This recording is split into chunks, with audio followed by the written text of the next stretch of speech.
तो हेलो दोस्तों, आप सभी का स्वागत है मेरी कर्नाटक न्यूज वीडियो में। इसमें क्या है मैं आपको बताने जा रहा हूँ। लीबिया के सेना प्रमुख की दर्दनाक तरीके से मौत हो गई। तुर्की से लौटते समय विमान क्रैश, अंतर्राष्ट्रीय स्तर पर शोक की लहर है। क्या है ये? आर्मी चीफ थे तुर्की के, ठीक है। तो ये मैं आपको माउस से बता रहा हूँ, ठीक है। ये तुर्की के अंकारा में त्रिपोली लौट रहे डेसोल्ट फेलमैन विमान में तकनीकी खराबी के कारण दुर्घटना हो गई। विमान क्रैश में लीबिया की सेना के सेना प्रमुख chief of army staff general Mohammed Ali Ahmed Al Al Ahad सहित कुल बहुत सारे लोगों की मौत हो गई है। क्या हुआ हादसे का विस्तृत विवरण बताने जा रहा हूँ। यह विमान तुर्की की राजधानी अंकारा के एसेबोगा हवाई अड्डे से लीबिया की राजधानी त्रिपोली के लिए उड़ान भर रहा था। उड़ान के लगभग बहुत मिनट के बाद में रेडियो संपर्क खो दिया इसने। तुर्की नियंत्रण को तकनीकी खराबी, इलेक्ट्रिक फॉल्ट की सूचना दी गई थी और विमान ने आपातकालीन लैंडिंग का अनुरोध किया। इसके बाद विमान हेयमाना जिले के पास गिर गया, जिससे किसी को बचाया नहीं जा सका। ठीक है। मौत का शिकार प्रमुख लोग कौन थे? हादसे में कुल बहुत सारे लोगों की जान चली गई। इसमें जनरल मोहम्मद अहमद अल अहाद लीबिया के सेना प्रमुख और 4 वरिष्ठ लीबियाई सैन्य अधिकारी, 3 तुर्की नागरिक, विमान चालक के दल के सदस्य। अल अहाद एक प्रतिष्ठित सैन्य कमांडर और देश के एकीकरण प्रक्रिया के प्रमुख थे। हादसे का कारण क्या बताया जा रहा है, मैं आपको बताने जा रहा हूँ। तुर्की अधिकारियों ने प्रारंभिक जांच में कहा कि विमान में इलेक्ट्रिक सिस्टम में खराबी आ गई थी, जिसके बाद हादसा हुआ। हालांकि जांच अभी जारी है और black box cockpit voice record एवं फ्लाइट डेटा रिकॉर्ड की समीक्षा की जा रही है। ठीक है। तुर्की की प्रतिक्रिया। तुर्की के अंतर्राष्ट्रीय मंच ने कहा कि ब्लैक बॉक्स रिकवर कर लिया गया है और विशेषज्ञ जांच जारी है। स्थानीय अधिकारियों ने वायु की स्थानीय अधिकारियों ने बताया कि वायु यातायात नियंत्रण में अचानक संपर्क हो गया और उड़ान के समय बहुत ही समय बाद ही विमान दुर्घटनाग्रस्त हुआ। लीबिया में शोक की प्रतिक्रिया क्या है, मैं आपको बता देता हूँ। लीबिया सरकार ने इस दुर्घटना को राष्ट्रीय स्तर पर एक बड़ा संकट और क्षति बताया है। मुख्य प्रतिक्रियाएं कहती, लीबिया ने 3 दिन की राष्ट्रीय शोक अवधि घोषित की है और सरकारी इमारतों और संस्थानों पर झंडे आधा झुकाए रखे जाएंगे। प्रधानमंत्री अब्दुल हमीद डिब्बेबा ने कहा कि यह देश के लिए एक गंभीर और गहरा नुकसान है। जनरल अल अहाद कौन थे, मैं आपको ये बता देता हूँ। नाम था मोहम्मद अल अहमद अल अहाद। जन्म 1967 में मिसराटा लीबिया में हुआ था। पद लीबिया की सेना प्रमुख, चीफ ऑफ जनरल स्टाफ थे। सेवा 2020 से लेकर 2025 तक दी थी इन्होंने सेना में। और भूमिका देश की सैन्यीकरण और सेना बाहरी साझेदारी में सक्रिय प्रमुख और लीबिया के सैन्य व राजनीतिक पृष्ठभूमि क्या है, मैं आपको बता दूं। लीबिया का राजनीतिक परिदृश्य 2011 के बाद से विभाजित रहा है। कट्टर राष्ट्र के विभाजन के कारण 2 प्रमुख प्रशासन, पश्चिमी और पूर्वी, अलग अलग मिलिट्री कमांड के तहत कार्य कर रहे हैं। अल अहाद पश्चिमी सरकार की सेना का प्रमुख थे और जो अंतर्राष्ट्रीय मान्यता government of national unity GNU से संबंध है। तुर्की लीबिया सैन्य सहयोग क्या है, मैं आपको बता देता हूँ।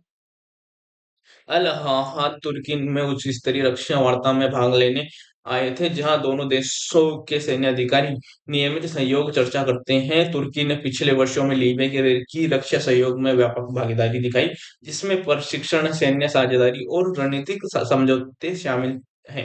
आकस्मिक जांच और ब्लैक बॉक्स क्या है, आपको तुर्की अधिकारियों ने दोनों ब्लैक बॉक्स इकाइयों को रिकवर कर लिया है। जांच टीमों के विश्लेषण के लिए भेजा गया है ताकि दुर्घटना के आखिरी कारणों का पता लगाया जा सके।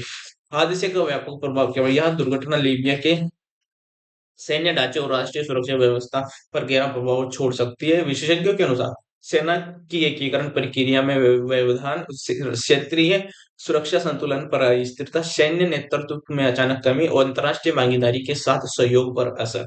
विश्लेषण अधिकारी, समाचार स्रोत और विशेषज्ञ टिप्पणी क्या है, मैं आपको विदेशी प्रतिक्रिया क्या, विदेश के लोग क्या कह रहे हैं इसको लेकर। अन्य देशों तथा क्षेत्रीय नेताओं ने भी शोक व्यक्त किया। उदाहरण के लिए ईरान ने लीबिया में शोक संदेश भेजा। पूर्वी लीबिया के सेनाध्यक्ष खलीफा हेफ्तर ने गहरा दुख व्यक्त किया। हवाई सुरक्षा और तकनीकी चिंता किया है। मैं आपको हाल ही के हवाई विमान दुर्घटनाओं में तकनीकी खराबी एक प्रमुख कारण बनी है। विशेषज्ञों का कहना है कि विमान के मेंटेनेंस विमान की मेंटेनेंस, इलेक्ट्रिकल सिस्टम और मौसम परिस्थितियों का संयुक्त प्रभाव हादसे को जन्म दे सकता है। हालांकि जांच के आधिकारिक परिणाम आने अभी बाकी है। और यह हादसा न केवल केवल लीबिया के लिए शोक का विषय है, बल्कि यह अंतर्राष्ट्रीय सुरक्षा, परिवेश और सैन्य नेतृत्व संरचना का महत्वपूर्ण प्रभाव डालने वाला है। लीबिया सरकार, तुर्की अधिकारियों और संयुक्त जांच दल द्वारा विस्तृत रिपोर्ट जल्द ही जारी होने की उम्मीद है। और मैं इसको डिटेल में बता देता हूँ क्या है क्या नहीं है। ठीक है, ये देख सकते हो आप। ये तो अरशद मुड़ी ले रहे हैं, बाला सा काला कुत्ता।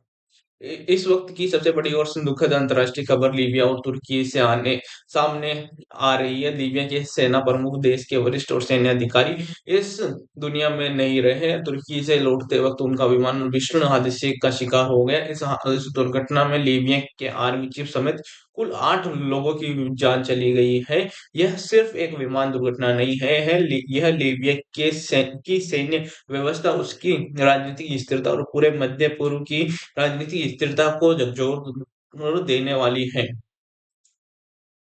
जानकारी के मुताबिक लीबिया के सेना प्रमुख जनरल मोहम्मद अल अहमद अल अहाद तुर्की की राजधानी अंकारा के आधिकारिक यात्रा पर थे। वे तुर्की सरकार और सैन्य अधिकारियों के साथ द्विपक्षीय रक्षा सहयोग को लेकर बातचीत के बाद वापस लीबिया लौट रहे थे। लेकिन लौटते समय उनका निजी सैन्य विमान तकनीकी खराबी का शिकार हो गया और तुर्की के अंकारा प्रांत में के पास दुर्घटनाग्रस्त हो गया।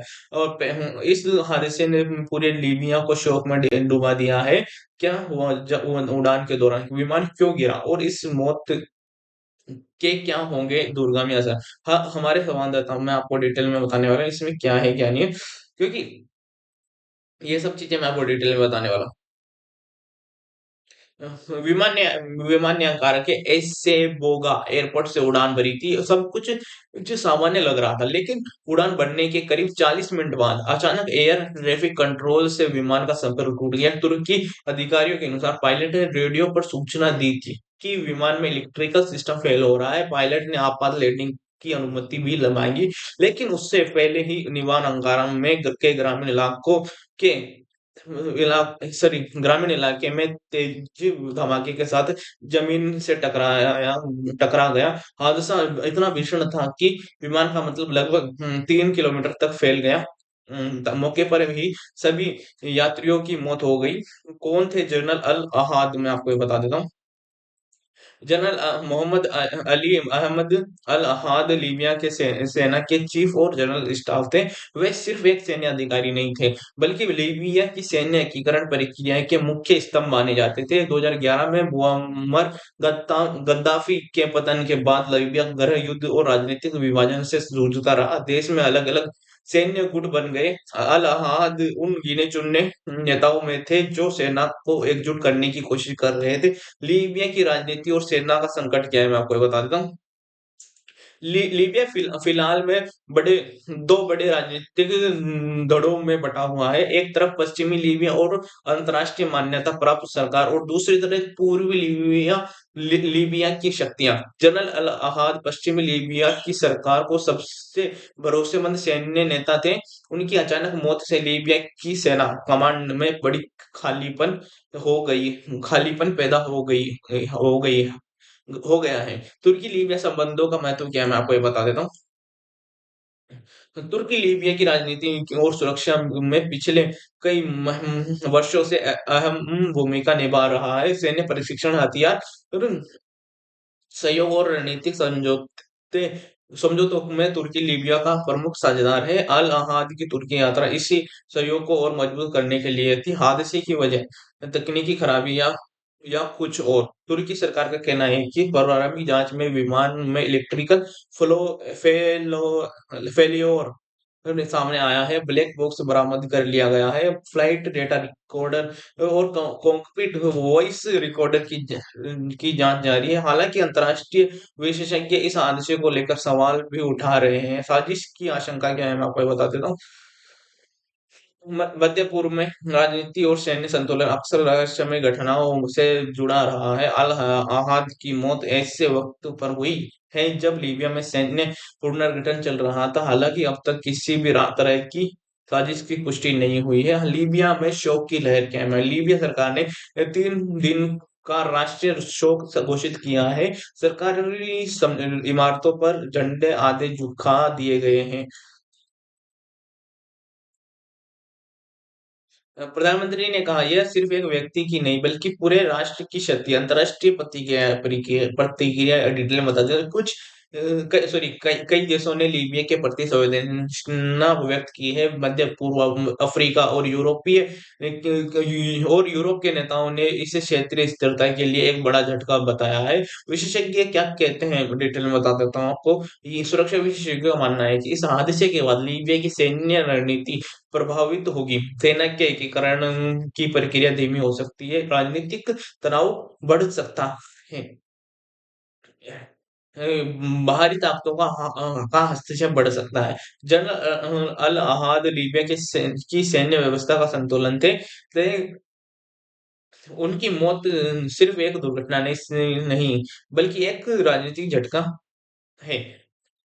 जांच में आगे क्या मैं आपको ये बता देता हूँ। तुर्की और लीबिया की संयुक्त जांच टीम हादसे की हर पल की जांच करेगी। अंतिम रिपोर्ट आने वाले हफ्तों में सार्वजनिक की जा सकती है। और एक विमान हादसा 8 जिंदगियां खत्म और एक देश का सैन्य भविष्य सवालों के घेरे में। लीबिया की लीबिया के आर्मी चीफ की मौत सिर्फ एक खबर नहीं, एक इतिहास का एक ऐसा मोड़ है जिसके असर लंबे समय तक महसूस किए जाएंगे। हम इस खबर को आपको मैं आपको और डिटेल में बता देता हूँ क्या है क्या नहीं है। तुर्की के अंकारा प्रांत का यह इलाका जहां जहां अब सिर्फ जले हुए मलबे के निशान बचे हैं, कभी यहाँ से गुजर रहा था। यहीं से गुजर रहा था लीबिया के सबसे ताकतवर सैन्य अधिकारी का विमान।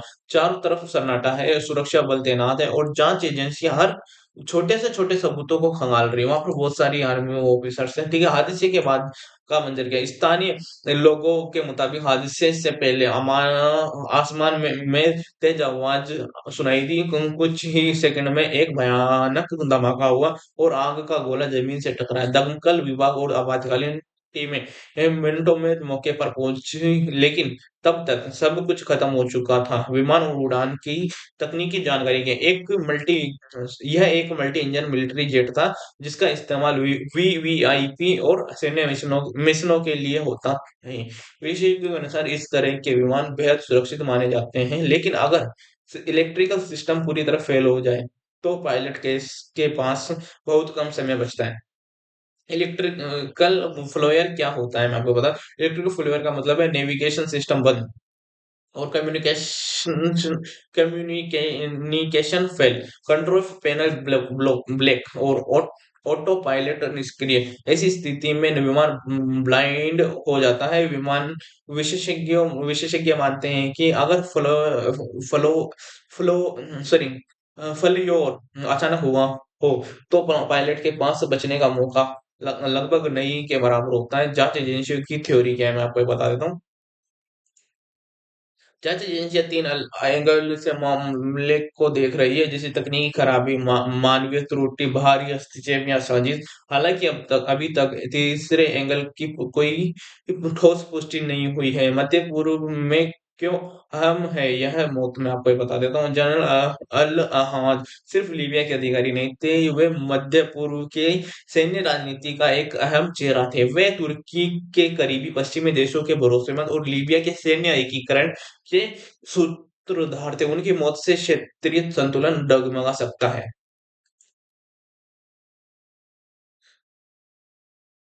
ठीक है, तो ये थी आज की न्यूज़, इसका थोड़ा सा निष्कर्ष बता देता हूँ आपको डिटेल में।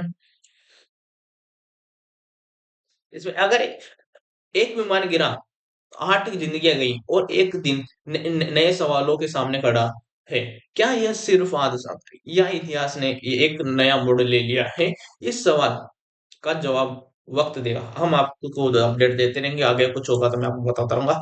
तो अलविदा। आपको अगर अच्छी लगी हो तो लाइक कमेंट जरूर किया करो यार, बहुत मेहनत लगती है इन वीडियोस को बनाने में, ये सारी इमेजेस सेलेक्ट करने में, ठीक है, मेहनत लगती है भाई, तो सब्सक्राइब और लाइक कर लिया करो, ठीक है, सब्सक्राइब लाइक।